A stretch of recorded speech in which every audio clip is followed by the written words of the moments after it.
দর্শক আমরা দেখছিলাম এর আগে কিন্তু পুলিশ সদস্য এখান থেকে লাঠিচার্জ করে তাদেরকে সরিয়ে দেয়। আমরা সেই দৃশ্যটি কিন্তু দেখছিলাম এবং আমরা দেখতে পাচ্ছি আবারও কিন্তু পুলিশ সদস্যদের সেই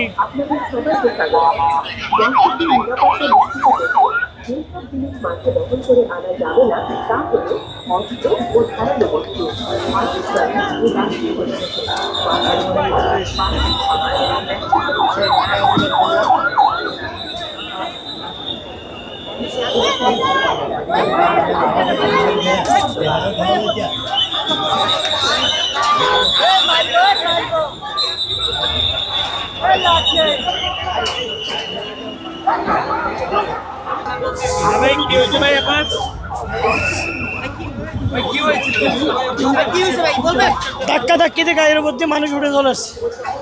গায়ের উপর মানুষ উঠছে।